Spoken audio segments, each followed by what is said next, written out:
two groups playing at once. It's a concept that Charles Ives had once tried with one of his pieces.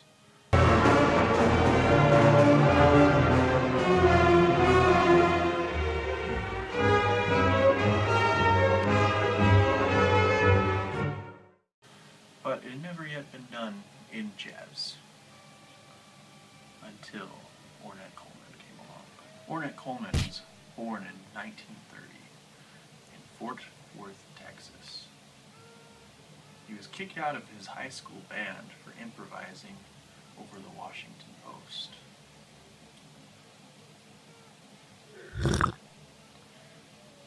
He was considered by many musicians to be a sloppy, not very well trained musician. He proved them all wrong. Coleman had a very raw, almost vocal-like sound on his saxophone. He also had a very loose approach to harmony, unlike the beboppers of his day.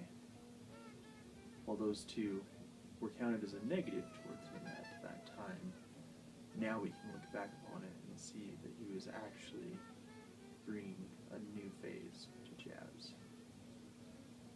That new phase was given a name with his 1961 album, released on Atlantic Records, entitled Free Jazz.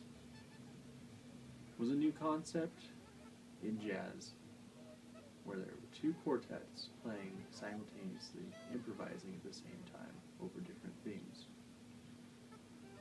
The personnel on the left channel of the recording was Ornette Coleman on alto sax, Don Cherry on pocket trumpet, Scott LaFaro on bass, and Billy Higgins on drums. On the right channel was Eric Dolphy on bass clarinet, Freddie Hubbard on trumpet, Charlie Hayden on bass, and Billy Higgins on drums.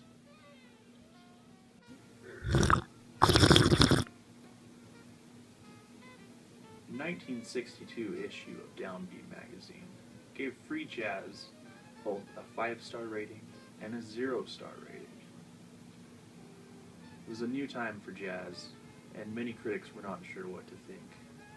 This 37-minute long, epic, adventurous improvisation was taking jazz where it had never gone before.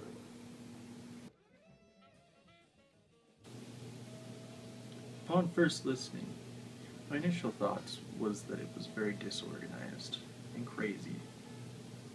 Frankly, it gave me a headache.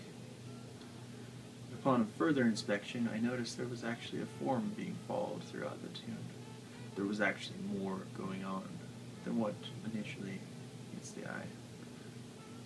And as far as analyzing the tune, there were simple form things to follow, but mostly I felt that there was different colors and textures to be described through music. Things that would be hard to describe through words.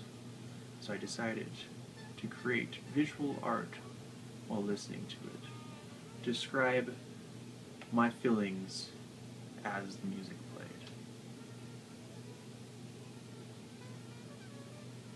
A, B, and C are places where it seems that there's some kind of melodic theme that everyone is playing with.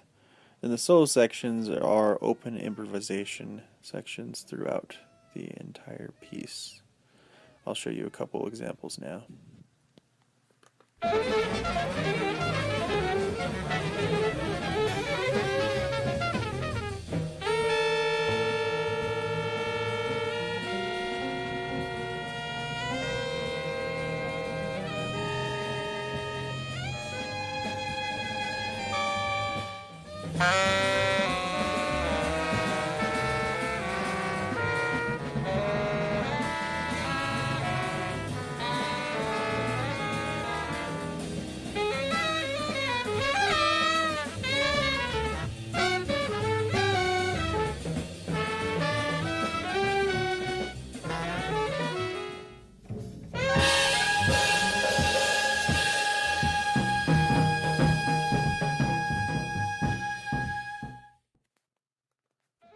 Jackson Pollock's 1954 painting, The White Light, was used for the album cover, which I feel is the correct choice for this song.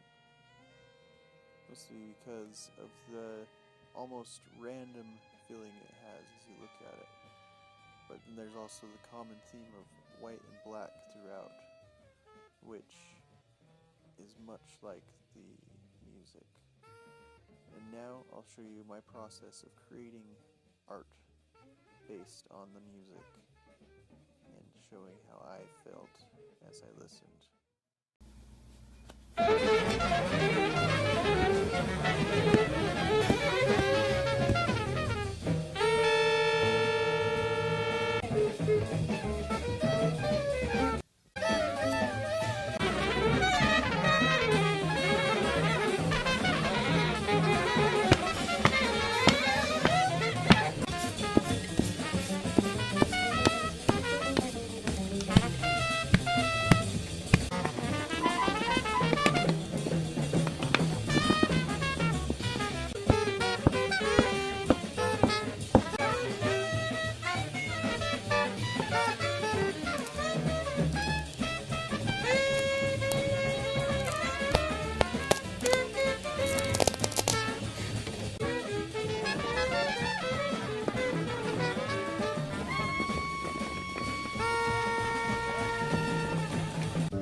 Art is the expression of the soul, or in this case, my art is the expression of Ornette Coleman's soul.